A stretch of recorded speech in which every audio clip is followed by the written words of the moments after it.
have never, ever, ever, ever let their country down. Never.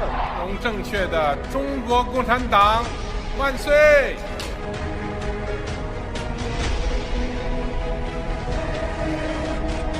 Amerika ang haharang sa mga barko ng China sa West Philippine Sea. Ang Estados Unidos ay nagpahayag ng kanilang patuloy na suporta sa Pilipinas sa issue ng West Philippine Sea. I want to be clear. I want to be very clear. The United States defense commitment to the Philippines is ironclad. Any attack on the Filipino aircraft vessels or armed forces will invoke our mutual defense treaty with the Philippines.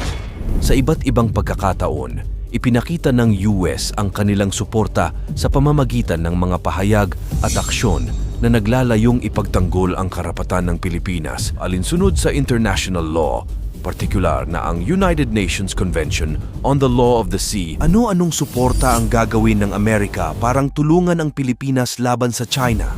Ang Amerika nga ba ay kakampi at kaalyado ng Pilipinas? O ginagawa lang tayong sangkalan sa paghahanda nila sa matinding laban sa China? Yan ang ating aalamin. Sinusuportahan ng Amerika ang Pilipinas sa issue ng West Philippine Sea laban sa China dahil sa mga mahahalagang dahilan.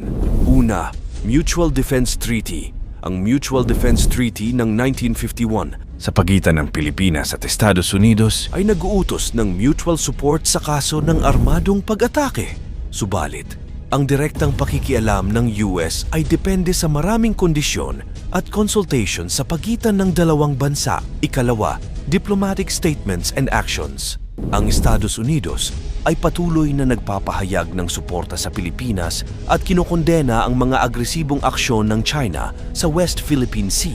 Noong nakaraang taon, si USC Secretary of State Antony Blinken ay nagbigay diin sa commitment ng US sa ilalim ng MDT matapos ang insidente sa Ayungin Shoal noong Hunyo 17, 2024. Ikatlo, military presence and exercises. Ang US ay aktibong nakikilahok sa military exercises kasama ang Pilipinas at ibang mga bansa sa rehiyon.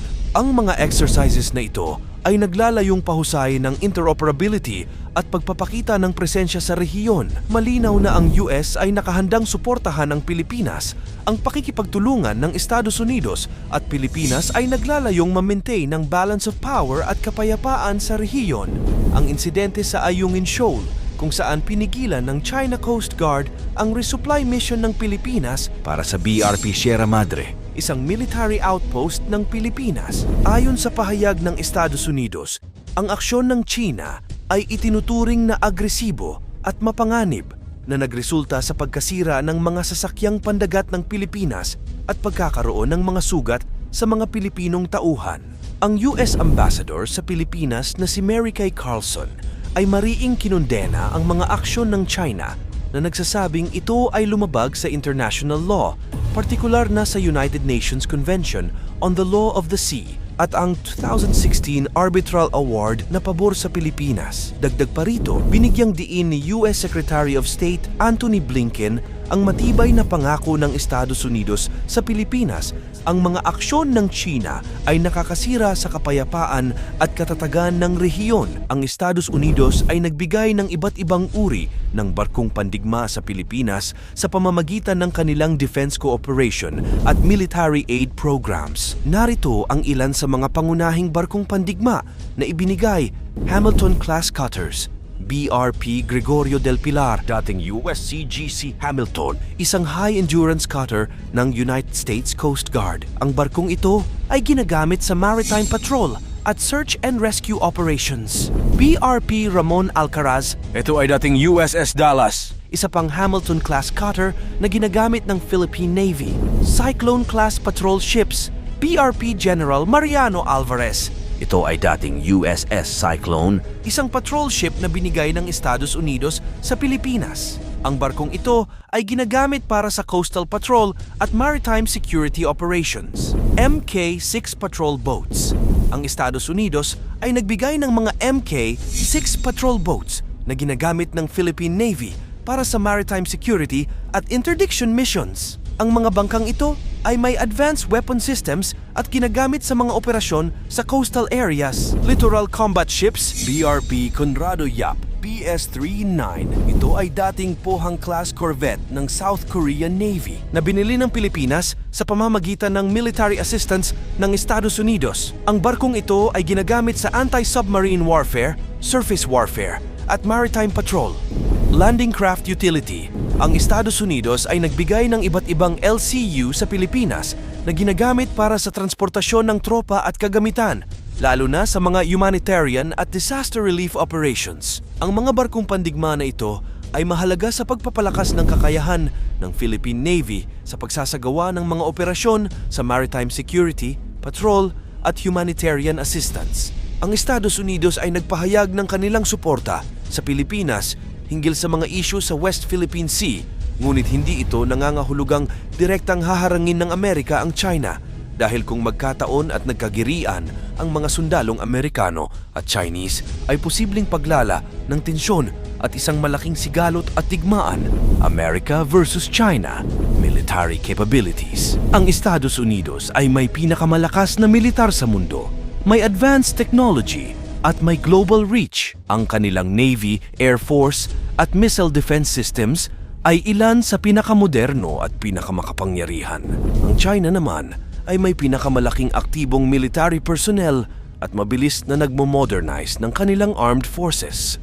Ang kanilang Navy at missile capabilities ay lumalakas at mayroon silang mga strategic initiatives tulad ng Belt and Road Initiative na maaaring magamit sa economic leverage, economic strength. Ang parehong bansa ay may malalakas na ekonomiya, ngunit ang ekonomiya ng China ay mabilis na lumalaki. Ang ekonomiya ng Estados Unidos ay mas matatag at may malalim na integrasyon sa global financial system. Alliances and partnerships.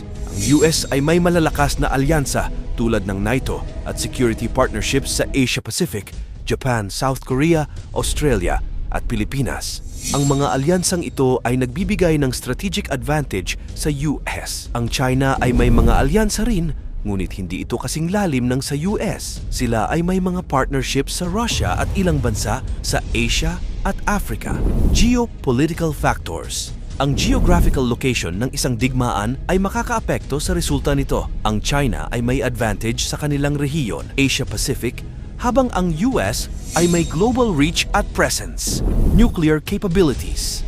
Parehong bansa ay may significant nuclear arsenals. Ang paggamit ng mga ito ay maaaring magresulta sa catastrophic consequences na maaaring maging dahilan upang ang isang full-scale war ay iwasan ng parehong panig.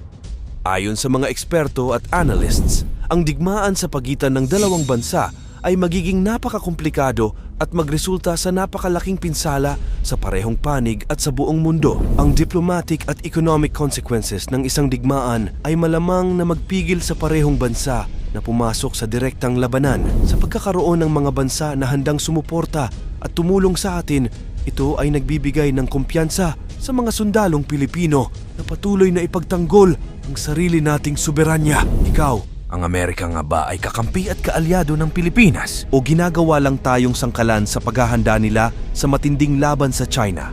Ikomento mo naman ito sa ibaba. Pakilike ang ating video, i-share mo na rin sa iba. Salamat at God bless!